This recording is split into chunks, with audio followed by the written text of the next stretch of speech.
It started like any other school year. I was a junior, not really excited about anything, just going through the motions. English class was usually a drag, but this year was different. Mr. Harrison was new. He wasn't old and stuffy like the other teachers. He was young, maybe late 20s, and he actually seemed to care about the books we were reading and what we thought about them. He had this way of explaining things that made them make sense, even Shakespeare. And he wasn't just lecturing.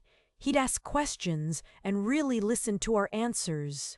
I found myself paying more attention in his class than in any other. I started participating more, even volunteering to read aloud. But then the lunches became dinners, the meetings became late-night talks, and the compliments became something more intense. Sarah was the first to cross the line. She found herself drawn to Mr. He spent the rest of the morning trying to avoid Sarah's gaze, feeling guilty and conflicted. Later that day, another message popped up. This time, it was a series of laughing emojis, followed by the words, "She tripped over her own feet during the meeting. I can't stop laughing." John cringed. He knew that Ms. Nevue Davis was already feeling insecure about starting a new job, and Sarah's messages were making the situation even worse. John debated whether he should say something to Sarah, and I had betrayed both of them. Mark came home a few days later. I tried to act normal, but the guilt was eating me alive. I bandaged my arm discreetly so he wouldn't notice anything.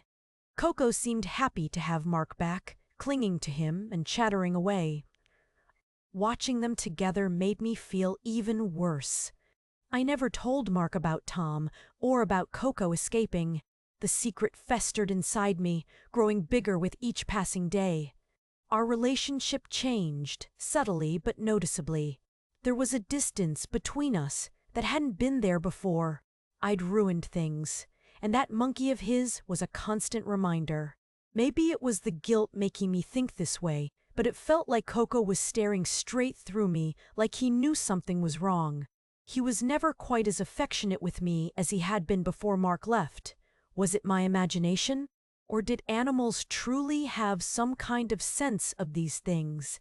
The monkey incident, as I now call it, didn't just signify my neglect of Coco. In many ways, I felt like it was a direct betrayal of Mark. I had betrayed his trust. They started going to therapy. It was a long and painful process, but they were both committed to trying to save their marriage. They talked about their feelings, their needs, and their expectations. They learned to communicate better, to listen to each other, and to understand each other's perspectives. Slowly, they began to rebuild their relationship.